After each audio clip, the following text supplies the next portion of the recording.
Դուք դիտում եք առաջին լրատվականի հիմնական թողարկումը, բարի երեկո, առաջարկում եմ նախ մի քանի տողով ծանոթանալ մեր լրազամբյուղին։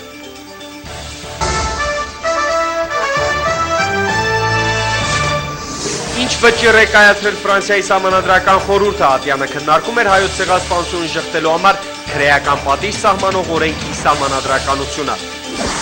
Լոս Անջելեսից մինչև Մոսկվա, Փարիզից մինչև Ստեփանակերտ ու Երևան աշխարհասփյուր հայերը ոգեկոչում են 24 տարի առաջ Ադրբեջանում իրականացված Սումգայիթյան եղեռնագործության զոհերին եւ վերահաստատում անկախ Արցախը աչքի լույսի պես պահելու հավատամքը։ Սանկտ Պետերբուրգի հայությունն ունի երիտասարդական սիմֆոնիկ նվագախումբ, այն ստեղծել եւ ղեկավարում է 19-ամյա մի երիտասարդ։ Ինչպես է ընթացել նվագախմբի առաջին համերգը, հատուկ ռեպորտաժ Ռուսաստանի հյուսիսային մայրաքաղաքից։ Զմռան ավարտի հետ հաշվարկը մեկնարկել է, Հայաստանի հյուսիսային մարզերը երկու պարով, ներկայացումներով ու լիառած սեղաններով են հրաժեշտ տալիս տարվա ամենացուրտ եղանակին։ Եվ այսպես Ֆրանսիայի սահմանադրական խորհուրդը հակասահմանադրական է ճանաչել ցեղասպանությունների շղթումը քրեականացնող օրենքը, պատճառաբանելով, որ այն հակասում է խոսքի ազատությանը։ Օրինագիծն օրենքի ուժ ստացավ, սակայն Ֆրանսիայի նախագահը կարող է պնդել, որ հարցը դարձյալ ազգային ժողովի օրակարգ ընդգրկվի։ Նշեմ, որ Ֆրանսիայի նախագահ Սարկոզին հայտարարել էր, որ օրինագծի հակասահմանադրական ճանաչվելու դեպքում ինքը նոր օրենսդրական նախաձեռնությամբ է հանդես գալու։ Հիշեցնեմ, որ փետրվարի 1-ին 77 սենատոր եւ 65 պատգամավոր դիմել էին սահմանադրական խորհուրդ վիճարկելու օրինագծի սահմանադրականությունը։ Մեկ տարվա ազատազրկում եւ 45,000 եվրոյի պատիժ նախատեսող օրինագծի հեղինակ Վալերի Բուայեն արձագանքելով այս նախաձեռնությանը նշել էր, որ օրինագծի սահմանադրականությունն ապացուցող փաստարկները շատ են, իսկ ընթացակարգը վիրավորում է ցեղասպանության զոհերի ժառանգներին։ Ֆրանսիայի նախագահ Նիկոլա Սարկոզին էլ հայտարարել էր, որ օրենքը հակասահմանադրական ճանաչվելու դեպքում նույնը կկատարվի հրեաների ցեղասպանության շղթումը քրեականացնող օրենքի հետ։ Ֆրանսիայի սենատը ցեղասպանությունների շղթման համար քրեական պատասխանատվություն սահմանող օրինագիծը քննարկեց հունվարի 23-ին։ Ֆրանսիայի խորհրդարանի վերին պալատը այն հաստատեց 127 կողմ 86 դեմ ձայներով։ Մինչ այդ փաստաթուղթը դեկտեմբերի 22-ին հաստատել էր ստորին պալատը։ Ֆրանսիահայերի առաջիկա քայլերի ու քաղաքական պայքարի հաջորդ հանգրվանների մասին տեղեկությունների համար այժմ ուղիղ տեսակապ ենք հաստատում Ֆրանսիայի հայ դատի գրասենյակի ատենապետ Հրաչ Վարժապետյանի հետ։ Բարի երեկո, պարոն Վարժապետյան, սահմանադրական խորհրդի որոշումը բնականաբար չգոհացրեց հայությանը։ Ինչ հիմքերով է այն ընդունվել եւ որոնք են լինելու ֆրանսիահայության առաջիկա քայլերը։ Ֆրանսիայի սահմանադրական խորհրդի որոշումը, որ ալեգոծած է բնականաբար ամբողջ ֆրանսահայությունը եւ ֆրանսայության հետ նաեւ բնականաբար ամբողջ հայ աշխարհը Հայաստանին մինչեւ Սփյուռք գուկա փաստելու թրկական ջնշումներուն արդյունքը Ֆրանսիայի սահմանադրական խորհրդի վրա եւ հագարակ Ֆրանսիայի խորհրդարանի զույգ բալադներուն կողմէ ընդունված լալուն եւ հագարակ հանրապետության նախագահային եւ իշխանություններուն նեցուկը վայելելուն նմանօրինակ որոշումը, որ կպատճառաբանվի իբրև թե Ֆրանսիայի մեջ խոսքի ազատության հագասող իրավես մտածել գուտա քաղաքական հետևանքներուն մասին։ Այս պահուն վերլուծում են առաջ եւ անտին հետեւյալը կրնամ հաստատել իբրև հայտարար, որ հայտարարի աշխատանքները բնականաբար ոչ կսկսին այս օրենքով, ոչ էլ գավարդին այս օրենքով, մենք պիտի շարունակենք մեր աշխատանքը, հատկապես այս առումով, պիտի շարունակենք նոր օրենքի դրամապանությունը ստեղծելու եւ անգամ եւս վերստին 0-ը սկսելու, որքանալ որ ցավալի է անցնող հաղթանակներու էջը դարձնել, մենք պատրաստ ենք նորեն սկսելու բայկարելու, հարադև բայկարելու, որովհետև այս մեկը վճռագամությունն է Ֆրանսիայի հայության եւ ընդհանրապես հայտարարի համար բայկարող բոլոր գաղումերու վճռագամության։ Նաեւ ասեմ, որ այս առումով պետք չէ մոռանալ, թե Ֆրանսիայի Հանրապետության նախագահը ինչպես նաեւ Ֆրանսիայի մեջ ինտիմատիր նախագահական տեխնազուն երկուքը այս բարակային խոստացած են սահմանադրական խորհրդի որոշումի խեղգատակ որոշումի բարակային, նոր օրենքը անպայման վավերացնել դալ այս մեկը եւս բնականաբար քաղաքական ուժ եւ գորով կներշնչի մեր աշխատանքներուն որովհետեւ անգամ եւս սկսենք այս աշխատանքին անգամ եւս զերոեն սկսենք անցնելով ասկային ժողովեն հասնելով մինչև ձերագույթ բայց վստահ եղեք որ հայտարարի աշխատանքները այս առումով պիտի շարունակվին մինչև որ վերջնական հաջողությունը պատկանի հայ ժողովրդին եւ բնականաբար արդարության եւ խոսքի եւ ազատության արդարության նույնիսկ եթե համանատրական խորհուրդը հագարակը գործե փաստել իր ենթակայական մոդեցումներով որոնք կսեմ եւ կգրտնեմ թրկական ճնշումներու եւ քաղաքական ճնշումներու տնտեսական ճնշումներու եւ անձնական հարաբերություններու արդյունք են դժբախտաբար վերջացնելու համար կգրնամ նաեւ ասել որ հայությունը հաջորդող օրերուն նաև իր սելիկը գունենա այս հարցով հրաբարագային թե այլ ծևերով, փողոքի ակցիաներով կամ այլ ծևերով եւ անպայման որ բնականաբար հայ մամուլը եւ ֆրանսիական մամուլը, միջազգային մամուլը նաև կանդրադառնան դակավին երկար այս հարցին։ Լիահույս որ ձեր բոլոր աշխատանքները կպսակվեն հաջողությամբ։ Շնորհակալություն Փարիզից ուղիղ տեսակապի մեջ էր Ֆրանսիայի Հայդատի գրասենյակի ատենապետ Հրաչ Վարժապետյանը։ Միջազգային իրավունքի բոլոր նորմերով ազգային պատկանելության պատճառով մարդկանց կյանքից զրկելը ցեղասպանություն է։ Ուրեմն էլ ինչ անունով կարելի է բնորոշել այն, ինչ տեղի ունեցավ 24 տարի առաջ Սումգայիթում, որտեղ հայ լինելը գազազած ամբոխի համար մահացու մեղք էր։ Աննկարագրելի դաժանությամբ սպանվեց 32 եւ վիրավորվեց մոտ 200 հայ, եւ սա միայն պաշտոնական տվյալներով։ Մինչդեռ ականատեսների վկայություններով իրականում սպանվել է մի քանի 100 հայ։ Հայերի հանդեպ բռնությունները շարունակվեցին ամբողջ 3 օր։ Հակահայկական հիստերիայի բռնկումը Բաքվի հարևանությամբ գտնվող փոքրիկ Սումգայիթ քաղաքում սկիզբ էր առել օրեր առաջ։ Խորհրդային կենտրոնական իշխանության ներքին զորքերը 3 օր շարունակ ժամանում էին Աբշերոն։ Խորհրդային իշխանությունը, քարոզչությունը պասիվ գտնվեցին իրենց գնահատականներում։ Խորհրդային լրատվությունը թույլ չտվեց աշխարհին տեղեկացնել ամբողջ ճշմարտության մասին։ Այսօր առավոտից բազմաթիվ կազմակերպությունների ներկայացուցիչներ ու անհատ քաղաքացիներ են այցելել Ծիծեռնակաբերդի ու Շամալիրս, ծաղիկներ խոնարել անմար կրակի մոտ հիշատակ այն մարդկանց, որոնք 24 տարի առաջ դարձան վայրագությունների զոհ, բացառապես հայ լինելու համար։ Ծիծեռնակաբերդի ու Շամալիրում է նաև Հայաստանի նախագահ Սերժ Սարգսյանի անունից դրված ծաղկեպսակը։ Ադրբեջանի հայության եղերնը արագացրեց Արցախյան դատի հանգուցալուծումը եւ հայությունը միահամուռ ջանքերով ազատագրեց իր պատմական հայրենիքի մեկ անկյունը։ Ադրբեջանի հայահալած քաղաքականության հետևանքով շատ զոհեր տվեցինք, բայց եւ մեկընդմիշտ վերատիրացանք Արցախին։ Հայկական երկրորդ հանրապետության մայրաքաղաքի հրապարակը ամեն տարի փետրվարի 28-ին դառնում է ուխտատեղի, որտեղ մարդիկ ծաղիկներ ու գլուխ են խոնարհում Սումգայիթում սպանված մեր անմեղ հայրենակիցների հիշատակին։ Մերի Դավթյանն է պատմում։ 88-ին ժողովրդավարության իրավունքից օգտվող արցախցիներն ամենավատ կանխատեսումներով սցենարի դեպքում անգամ չէին կարող պատկերացնել, որ օրեր անց իրենց խաղաղ կամքի արտահայտմանն ի պատասխան կրելու են եւս մեկ ցեղասպանություն, չնայած որ դարաշրջանի պատմությունն օրինակներ արդեն ուներ։ Եթե մենք Սումգայիթը համեմատենք 1907 թվականի Բաքվի ջարդերի հետ, ապա ճիշտ նույն սցենարն է։ Պատկերացնում եք, այս անգամ կոմունիստական կուսակցության ղեկավարության խորհրդային միությունն էր, 1905 թվականին ցարական Ռուսաստանն էր։ Նույն թուրքերը հարձակվեցին Բաքվում հայերի վրա, նույն զենքով, այսինքն երկաթները սրած, նույն կոչերով, որ ով որ հայերին սպանի բնակարանները իրենն է,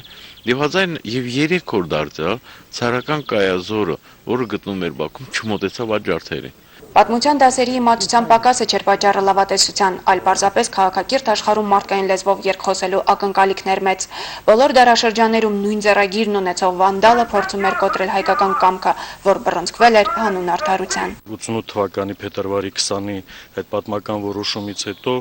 անմիջապես մենք տեսանք Աղդամի մերձակայքից այդ խաժամուժի հարձակման փորձը Ասկերանի վրա, որը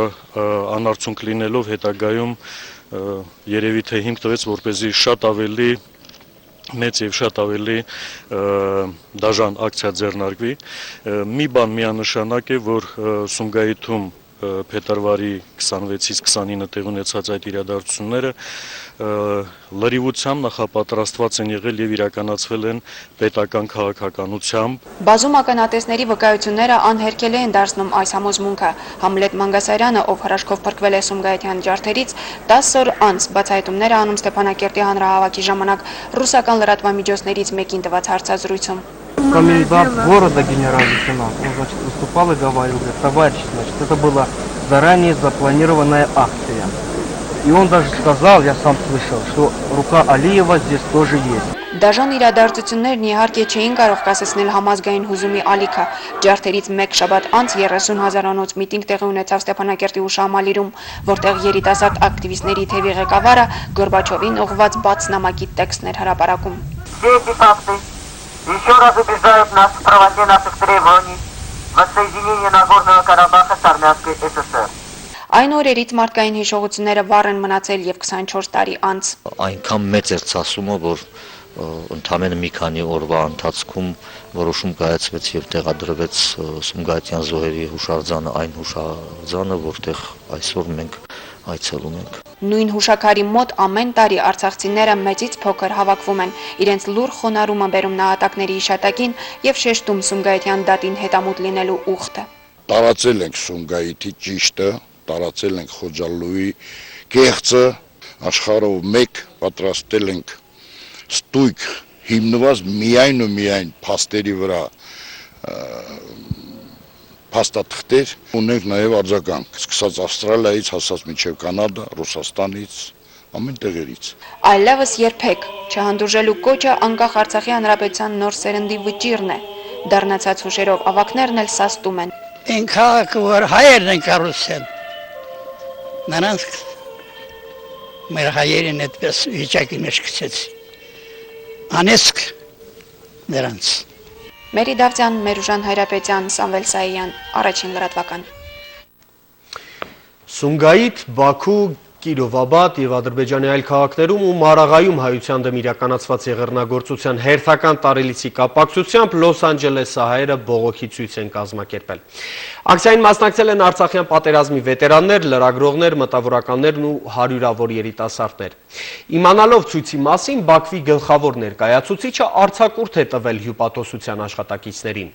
Ցուցարարներն էլ վանկարկումներ են հնչեցրել ընդդեմ պատմական զեղծարարության, Ադրբեջանի հակահայկական քաղաքականության ու քարոզչական պատերազմի։ Լոս Անջելեսից պատմում է Լիլիթ Սեթրակյանը։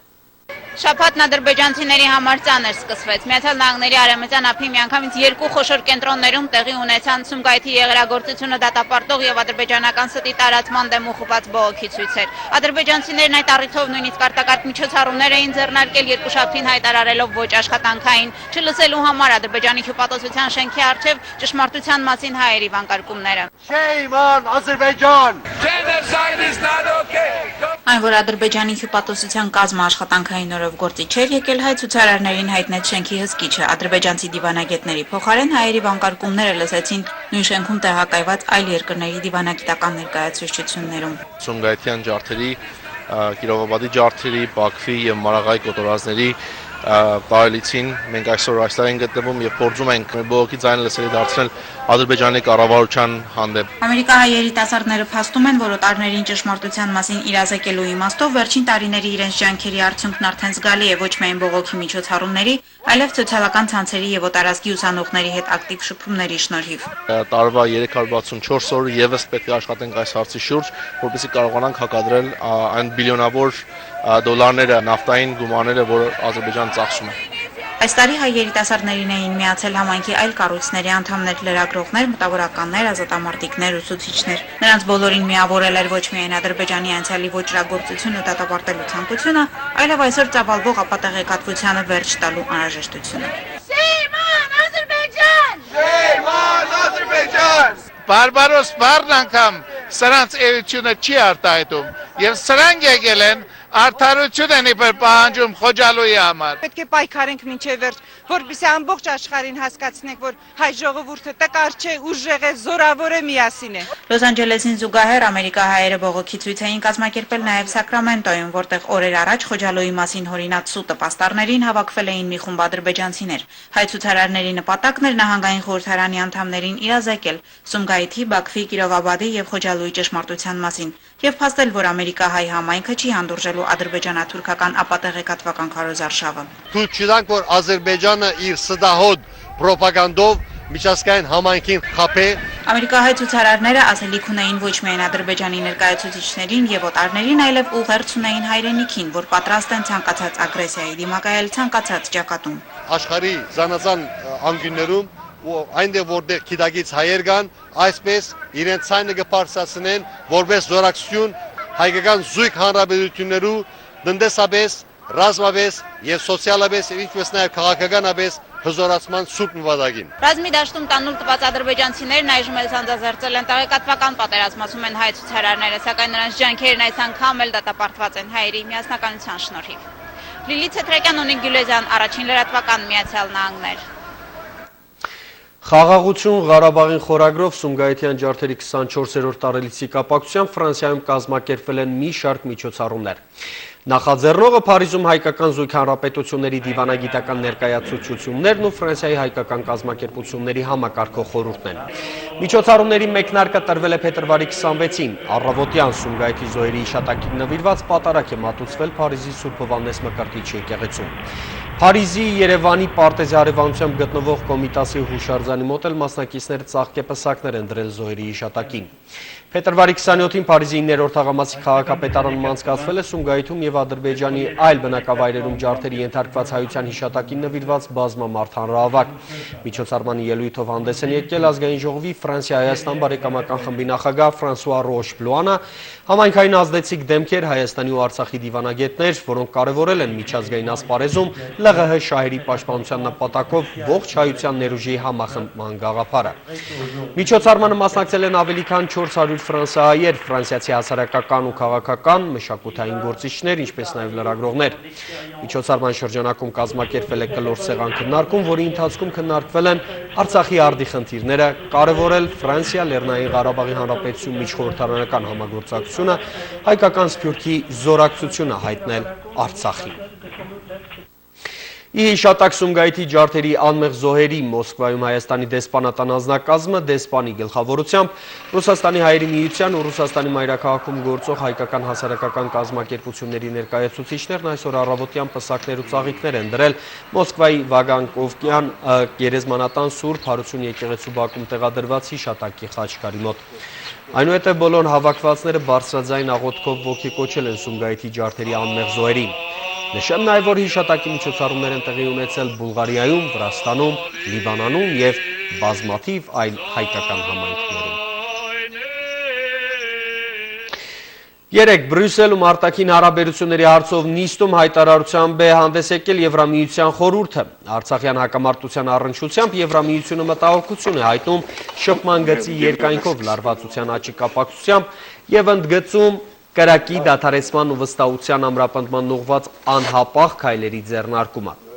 Պատրաստակամություն հայտնելով աջակցել խաղաղության հասնելու քայլերին, Եվրամիությունը կարևորում է Լեռնային Ղարաբաղի և մերձակա տարածքներ իր ներկայացուցիչների անվերապահորեն մուտք գործելու հնարավորությունը։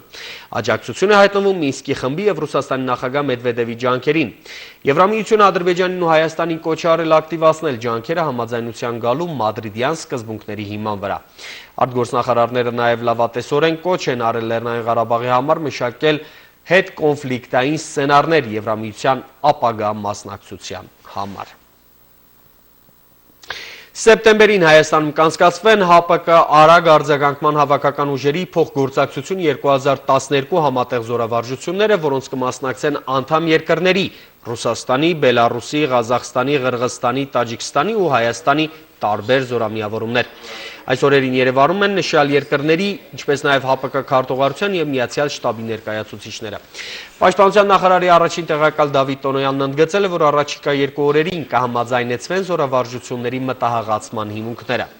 ՀԱՊԿ միջազգային վարկանիշի բարձրացման նպատակով որոշվել է զորավարժությունների գործնական փուլում ընդգրկել տարբեր միջազգային ու հասարակական կազմակերպությունների դիտորդների, ինչպես նաև Կարմիր խաչի միջազգային կոմիտեի պատվիրակությանը։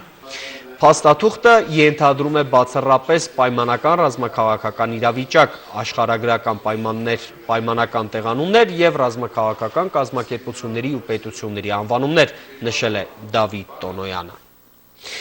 Խորհրդարանի մասին ազգային ժողովն աշխատանքն սկսել է 1 րոպե լռությամբ հարգելով Սումգայիթյան զոհերի հիշատակը, այնուհետև խորհրդարան 82 կողմ, 4 դեմ եւ 3 ձեռնպահ ձայներով առաջին ընթերցմամբ ընդունել է հարկային արտոնություններ սահմանող օրենսդիր եւ գործադիր մարմինների համատեղ օրինագիծը։ Հիշեցնեմ, որ օրենսդրական փաթեթով նախատեսվում է մարել գյուղացիների հողի եւ գույքահարկի այն ապրանքները, որոնք կուտակվել են մինչև 2008 թվականը։ Ինչ ընթացք է ունեցել 100%-անոց համամասնական ընտրակարգին անցնելու ժառանգության եւ դաշնակցության առաջարկի քննարկումը Մայա Խաչատրյանի տեսանյութում։ 100%-անոց դեղ չէ, բայց այն օրինագիծն է, որը մի քանի քայլով կմոտեցնի արդար ընտրությունների անցկացմանը, վստահ է պատգամավոր Մարտիրոսյանը։ Մենք չենք ասում, որ 100%-անոց համամասնականը դա միակ ճիշտ ընտրական համակարգն է։ Մենք ասում ենք հետևյալը. անկախությունից հետո մեծամասնական ընտրական համակարգը ըստ էության դառել է ֆեոդալական համակարգ։ Ընդդիմության օրենսդրական առաջարկի վերաբերյալ գլխադասային հանձնաժողովի ղեկավարը վերահաստատեց կոալիցիոն տեսակետը, այն չի փոխվել, օրինագծի ընդունումն այս պահին նպատակահարմար չէ։ Մոտ արդեն դեժավյու է սկսվում, որովհետև կարծես թե նույն հարցի վերաբերյալ բազմաթիվ անգամ արդեն ներկայացրել ենք մեր դիրքորոշումը։ Հենց այդ պատճառով Դավիթ Հարությունյանը հակիրճ ձևակերպեց հիմնավորումները, ինչու են դեմ նախաձեռնությանը, անթերի ընտրակարգեր գոյություն չունեն, երկուսի զուգորդումն այս փուլում ամենաարդյունավետն է։ Լիբերալ են, սոցիալ-դեմոկրատ են, պահպանողական են։ Սաֆարյանին հետաքրքրում է, ինչ քաղաքական հայացքներ ունեն մեծամասնական պատգամավորները։ Մեծամասնությանը տեղյակ եմ։ Հանուն ժողովրդավարական ապագայի խաղի կանոններ փոխելը երբեք ուշ չէ, ընդդիմության կարծիքն է։ Հրայր Թովմասյանը կարող է վկայակոչել 1000-ումի մեթոդ, որով հնարավոր է խախտումներ անել հենց 100%-անոց համամասնականի դեպքում։ Այն համամասնությամբ, որը կա այսօր գործող ընտրական օրենսգրքով սահմանված է, մեր կարծիքով ապահովում է ներկայացական բնույթը եւ խթանում է, որպիսի ձևավորվի կայուն մեծամասնություն։ Պատգամավոր Բախշյանը համաձայն չէ, կարծում է մեծամասնականով պատգամավորներն այլ ճանապարհով են խորհրդարան մտնում։ Եկեք 100%-անոց համամասնական անենք եւ փակենք ճանապարհը։ Բազմիցս քննարկված հարցն ըստ ազգային ժողովի փոխնախագահի հասարակությանն այսօր հուզող համար մեկ խնդիրը չէ, տարածքային համաչափ զարգացման առումով չափազանց մեծ է մեծամասնական պատգամավորների դերը։ Հայաստանի Հանրապետական կուսակցության համար կարևորը խնդրի բովանդակությունն է, այն է երկրում խորացնել ժողովրդավարական պրոցեսները։ Եվ ոչ թե մենք պատրաստ չենք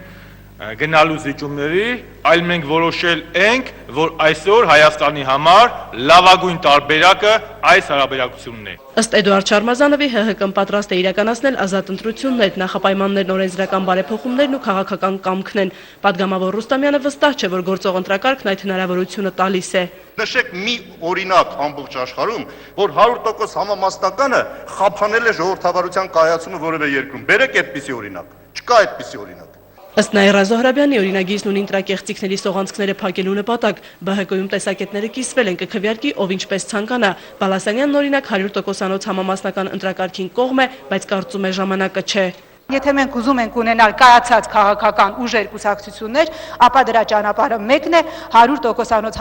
համամասնական ընտրակարգի աստիճանական անցումը։ Օրինագծի քվեարկությունը նախատեսված է չորեքշաբթի։ Մայա Խաչատրյան, Հակոբ Սարգսյան, Առաջին լրատվական։ Ընտրական օրենսգրքի փոփոխությունների քննարկմանը զուգահեռ ազգային ժողովի նիստերի դահլիճից դուրս ՀՅԴ-ի, ՀԱԿ-ի եւ Ժառանգության ներկայացուցիչները այո համամասնականին ոչ մեծամասնականին պաստառներով անցկացրել են հանրահավաք նույն պահանջով։ Նրանք ազգային ժողովին կոչ են արել ընդունել 100%-անոց համամասնական ընտրակարգին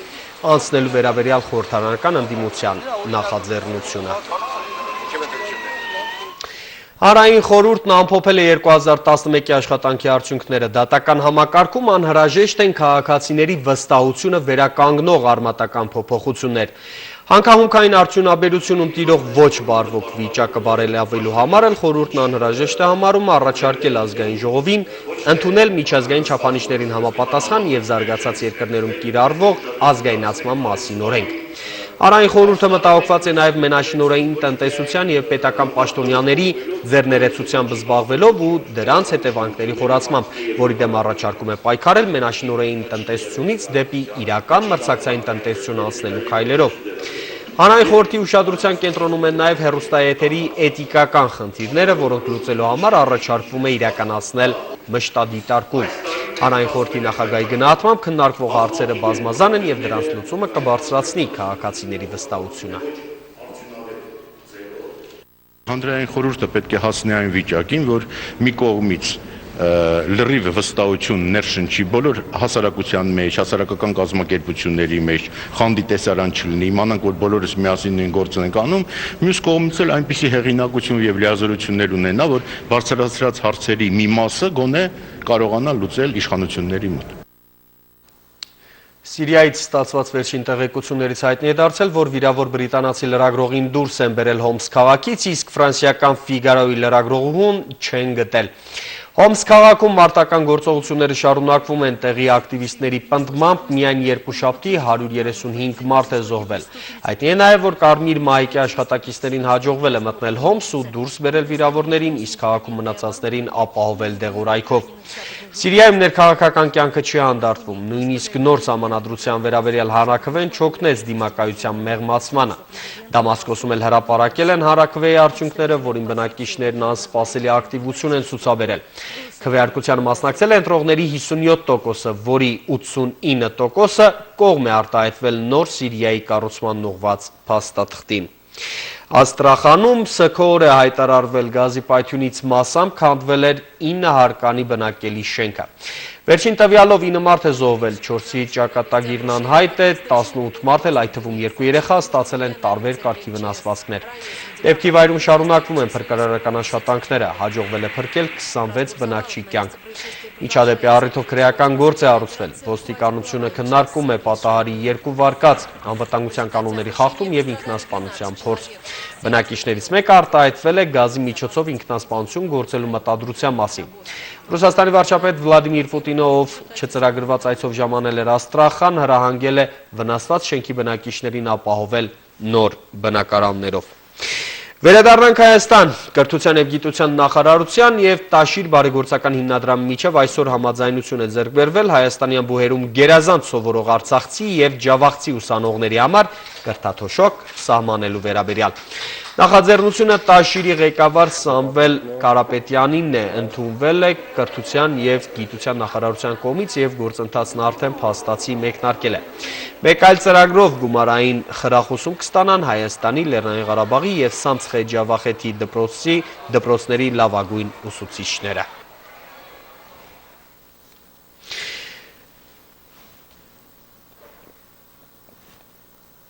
Պետերբուրգահայերն ունեն երիտասարդական սիմֆոնիկ նվագախումբ, որը 25-ամյա ընդմիջումից հետո երաժշտական վերազարթոնք է պարգևել Ռուսաստանի հյուսիսային մայրաքաղաքում ապրող մեր համայնքին։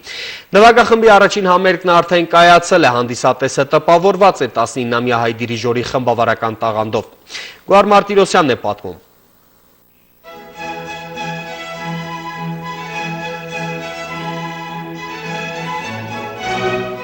Սանկտ Պետերբուրգի Սուրբ Հովհաննես Էստոնական եկեղեցու համերգային փոքրիկ դահլիճում հավաքվել են քաղաքի հայ համայնքի ու երաժշտասեր հասարակության ներկայացուցիչներ։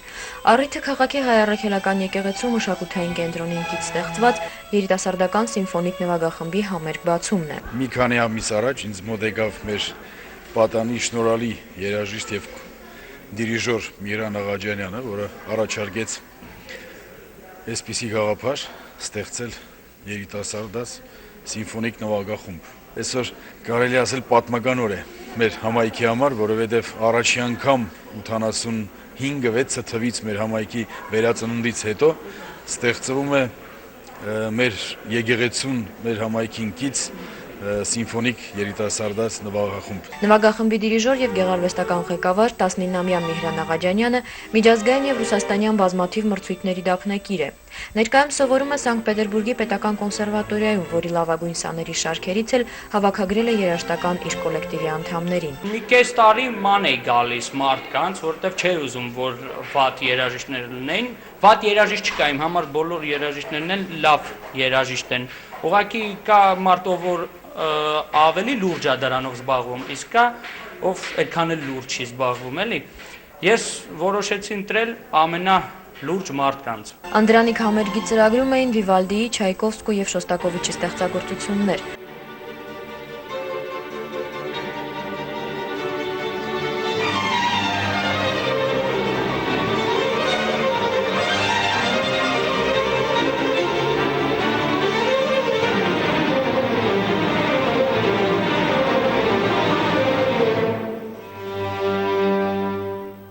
Նվագախումբը ծրագրում է հանդիսատեսին ներկայանալ ամիսը 2 անգամ։ Իդեպ ազգությամբ հայ երաժիշտները կոլեկտիվի կազմում 3-ն են՝ ինքը Միհրանը, երեկոյի մենակատար ջութակահարուհի Շուշան Շամիրյանը եւ թավջութակահար Արտեմ Թամանյանը։ Գոհար Մարտիրոսյան, առաջին լրատվական, Սանկտ Պետերբուրգ։ Հուլիոս Կեսար ներկայացումն արժանացել է թատերական արվեստի և կինոարվեստի բնագավառի հանձնաժողովի 2011-ի մրցանակին, այն շնորհվել է պետական մրցանակի հանձնախմբի առաջարկով։ Օրերս նախագահի նստավայրում տեղի ունեցավ մրցանակի հանձնման հանդիսավոր արարողությունը։ Մրցանակներ ստացան բեմադրող հեղինակ Արմեն Խանդիկյանը, նկարչական ձևավորման և զգեստների հեղինակ Կարեն Գրիգորյանը, դերասաններ Գրիգոր Գաբրիելյանը, Արթուր Ութմազյանն ու Հրաչյա Հարությունյանը։ Հուլիոս Կեսարը բեմադրիչ Արմեն Խանդիկյանի խոսքով դրամատիկական թատրոնի Շեքսպիրյան արդեն հարուստ ավանդույթների արժանի շարունակությունն է։ Վերջին 2 տասնամյակում թատրոնի արտիստներն արժանացել են տասնյակ մրցանակների ու պետական բարձր կոչումների։ Թատերական թիմը համոզված է, որ իրենց աշխատասիրության, կամքի և միաբանության շնորհիվ հաջողվեց արժանանալ նման բարձր պարգևի։ Նրանք նաև ընդգծել են, որ այսուհետև ավելի մեծ պատասխանատվություն են կրում հանդիսատեսի առջև։ Մի հատ առաջին հերթին խաղացանկային թատրոնը, այո, պետք է գտնվի պետության հովանավորության տակ, որովհետև դա դպրոց է, որովհետև դա այն միջավայրն է, որտեղ ստեղծվում է արժեքավոր գործեր, գոնե առայժմ ես գտնեմ, որ շատ կարևոր է եւ կոչումները, եւ պետական մրցանակը, եւ մյուս պարգևները։ Վարչապետ Տիգրան Սարգսյանն այսօր ճարտարապետների հետ քննարկել է ոլորտի մի շարք հարցեր, նպատակ ունենալով գտնել բազմաթիվ վիճելի խնդիրների ընդունելի լուծում։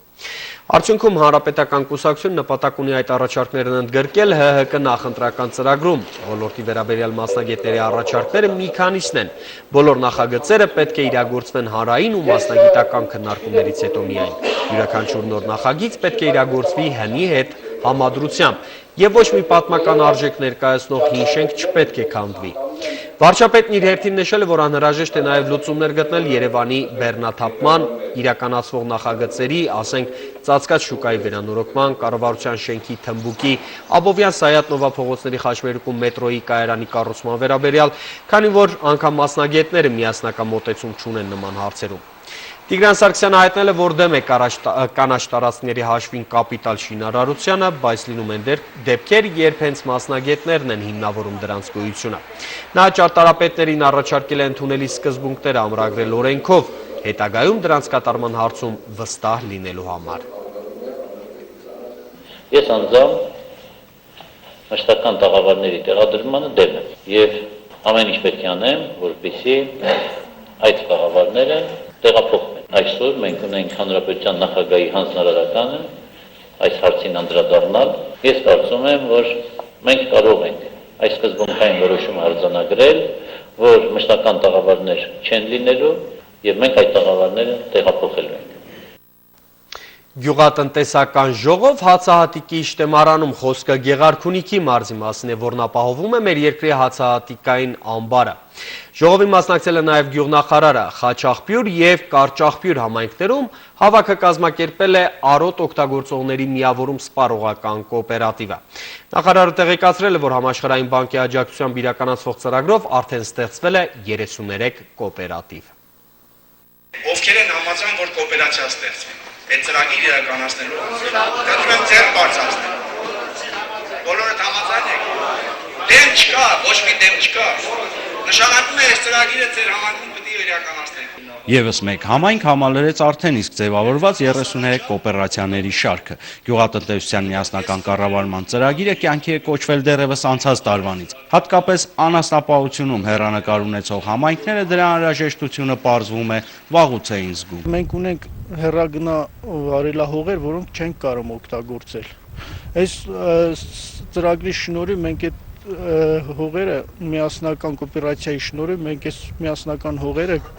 կմշակենք։ Անջուր արոտավայրեր, դեգրադացված հողեր, ցածր կաթնատվություն։ Այս բնութագրումները բնորոշ են Հայաստանում անասնապահությամբ զբաղվող գրեթե բոլոր համայնքներին։ Մինչդեռ համայնքների ռեսուրսները շատ ավելին են։ Եղած հնարավորությունները կրկնապատկելու եւ արդյունավետ օգտագործելու հարցում ֆերմերներին պատրաստ է աջակցել պետությունը, եթե իհարկե գյուղատնտեսները կոոպերացիաների ստեղծման միջոցով չնչին մասնակցություն ունենան արոտավայրերի ջրարբիացման, անասնակերի արտադրության ու ենթակառուցվածքների համատեղ ուժերով վերականգնման գործում։ Եթե այս ծրագիրը մենք լավ իրականացնենք, ոչ միայն 55 համայնքներում, այլ նաև 110 համայնքներում պետք է այս ծրագիրը կատարվի, որովհետև համաշխարհային բանկի հետ արդեն մենք պայմանավորվածություն ունենք։ Եվս մեկ խնդիր, որ շարունակ հուզում է ֆերմերներին, անորակ սերմացուն է։ Վարդենիսի տարածաշրջանում բացի անասնապահությունից ակտիվ է նաև կարտոֆիլագործությունը, որն էլ սակայն վերջին տարիներին հողագործների համար դարձել է ոչ եկամտաբեր ու անհեռանկարային զբաղմունք։ Ներկրողները երբեմն խաբում են։ Անհայտցակման կարտոֆիլ են ձեռք բերել, սերմեր, եւ այս տարի ես բոլորին կոչ եմ անելու, որ իրենք իմանան, որ կազմակերպություններից կարելի է գնել, որ կազմակերպություններից ոչ։ Հիմա մենք իհարկե մի քանի օր հետո իրենց արդեն կհայտարարենք այդ մասին եւ իրենք տեղեկացված կլինեն, որ որոշ մարդկանցից չի կարելի սերմացուներ ընդհանրապես գնել։ Այս տարի գյուղացիական տնտեսությունները եւս կստանան պետական աջակցություն։ Անցած տարի մեկնարկած ծրագրերին կավելանան ցածր գնով վառելանյութի տրամադրումը, ինչպես նաեւ երկարաժամկետ ու ցածր տոկոսադրույքներով գյուղտեխնիկայի ձեռքբերումը։ Առաջիկայում Բելարուսից ու Ռուսաստանից Հայաստան կներկրվի մեծ քանակությամբ գյուղտեխնիկա։ Վահե Կոստանդյան, Ռոմիկ Խաչատրյան, Առաջին լրատվական։ Ձմեռը զիջում է իր դիրքերը, բայց օձունցիները հնարավորությունը բաց չեն թողնում վայելելու տարվա ամենացուրտ եղանակն ու անցկացնել Լորվա ձմեռ ավանդական մրցաշարը։ Մրցաշարին մասնակցելու համար օձունցիները հրավեր էին ուղարկել Լորվա Սարահարթի 7 գյուղերի, որոնցից մասնակցել են 3-ը։ Չնայած միջոցառմանը հրավիրված չէին գեղարվեստական խմբեր, բայց երկու պարի լավ տրամադրության պակաս չի զգացվել, իսկ աչքի ընկած բոլոր մասնակիցները ստացել են պատվոգրեր ու մրցանակներ։ Ամեն տարի փետրվարի վերջին օձունցիներն արդեն հանդե են գնում ծնծաղիկ հավաքելու, սակայն այս տարի ձմռան վերջին գրավչություններն ու հնարավորություններն օգտագործում են Լորվա ձմեռ ավանդական մարզական տոնակատարությամբ ձմռան հրաժեշտ տալու եւ գարունը դիմավորելու համար։ Երկար ընդմիջումից հետո անցյալ տարի գյուղում Լորվա ձմեռն անցկացվեց առաջին անգամ, որին ի տարբերություն խորհրդային ժամանակների մասնակցում էին միայն օձունի դպրոցները։ Այս տարի հրավեր ուղարկվեց Լորվա Սարահարթի 7 գյուղերի, ներկայացան 3-ը։ Այս տարի կողքի օձունի հարթավայրի գյուղերն են մասնակցում, արդեն կողմնակալություն չկա։ Հենց առաջի պրիզը Արդվինա հաղթել, Ձիարշավը։ Թեպետ հարևան արդվեցիներ եկան ու մարզատոնի ջահը բոլորից շուտ տեղ հասնելով ստացան Ձիարշավի գլխավոր մրցանակը, դրանից օձունցիների մարզական տրամադրությունը չեն գա, քանի որ ինչպես ասում են, հաղթեց բարեկամությունը։ Բացի դրան խորհրդանշական խարույկը վառելուց հետո սկսված մարզական առաջնություններում բարիբոն իմաստով լայն ասպարեզ բացվեց մնացած բոլոր ուժերների, համարձակների ու ճարպիկների համար։ Օձունցի Արմանն անհաղթարելի մնաց դահուկավազքում։ Սիրում եմ, փոքր ժամանակվանից պարապում եմ ու մասնակցեցի եւ հաղթեցի։ Կողքի գյուղերից էլ կային, բայց դե թող հաղթի ուժերագույնը։ Մեծահասակներն ուրախանում են երիտասարդների հաջողությամբ, բայց առավել կարևորում են այն հանգամանքավոր նման տոնակատարությունները նախ եւ առաջ համախմբում են բոլորին դաստիարակում միասնականության ու պայքարի ոգով։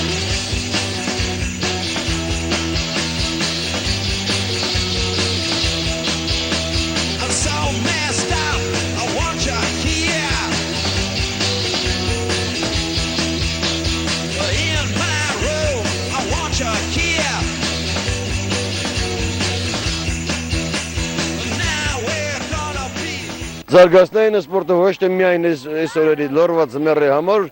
այլ բոլոր միջոցառումներին պետք է գալիս։ Սպորտը շատ լավ բան է եւ առողջության համար, եւ ազգամնացության համար, եւ համախմբող եւ ամեն ինչ սպորտի մեջ կարելի է գտնել։ Մարզական տոնին աչքի ընկած բոլոր մասնակիցները ստացան պատվոգրեր եւ մրցանակներ։ Գեղարվեստական խմբեր հրավիրված չէին, սակայն երիտասարդների տրամադրությունը դրանից չտուժեց եւ միջոցառումն ավարտվեց տոնական շուրջպարով, բայց առանց երաժշտության։ Հրաչյա Պապինյան, Գևորգ Քոչինյան, առաջին լրատվական։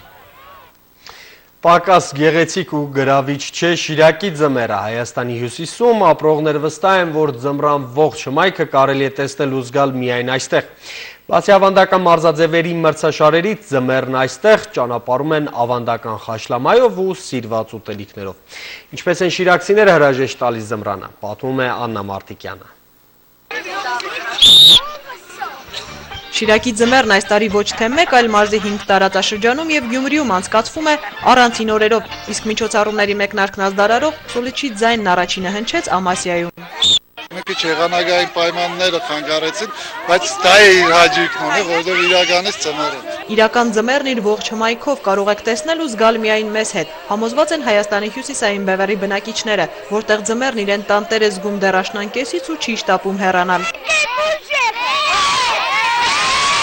Թե ով է ամենաուժեղը, թիմերը դեռ կպարզեն, պատանիներն ու երիտասարդներն ուժերն են փորձում 5 մարզաձևում։ Ամասիայում ավանդականներից է ու մեծ մասսայականություն է վայելում դահուկային սպորտը։ Մենք զբաղվում ենք դահուկավազքով, ամեն տարի մրցումներ են լինում։ Մրցումներին մասնակցելու էին նաև տարածաշրջանի գյուղերի երիտասարդները, սակայն եղանակը խանգարեց, իսկ ամասիացիների կազմակերպչական աշխատանքներից ամենաառաջինը միջոցառման տարածքը 1 մետրից էլ բարձր ձյան ծածկույթից ազատելն էր։ Կարծես թե վերադառնում են 1970-ական թվականները, երբ Շիրակի մարզում տեղացողցան հաստությունը կազմում էր 1 մետր եւ ավելի, եւ այս տարի կարծես թե մենք վերհիշում ենք այդ թվականները։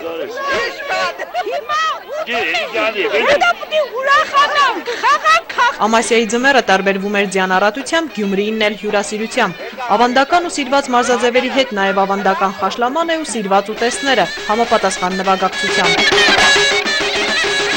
Ձմեռային միջոցառումներն արդեն մարտ ամսին կշարունակվեն Արտիքի եւ Աշոտքի տարածաշրջաններում, որտեղ գարնան ամիսը ձյան շերտի վրա չի ազդում։ Աննա Մարտիկյան, Կարեն Սուքեսյան, առաջին լրատվական։ Հայ-ռուսական սլավոնական համալսարանում այսօր ներկայացվել է Արիս Ղազինյանի «Ադրբեջան զորավարժանքներ» գիրքը։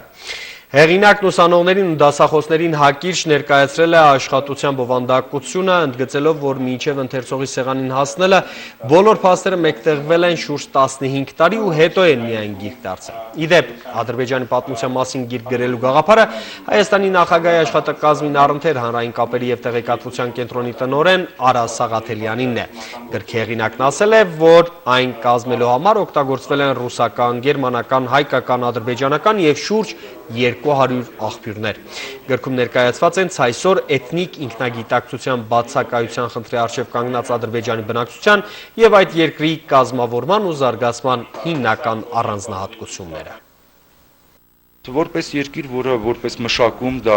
իրականում պանթուրքիստական մի գաղափար է եղել, մի սխեմա է եղել, որ առաջին աշխարհամարտի ավարտին 1918 թվականին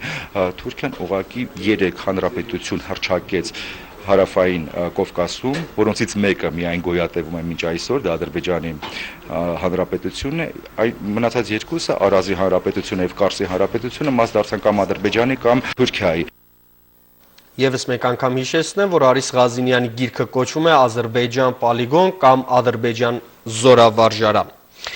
Այսօր սովորական ցեղասպանություն Սումգայիթ փետրվար 1988 թվական ֆիլմի դիտում է կազմակերպվել Մայրբուղում։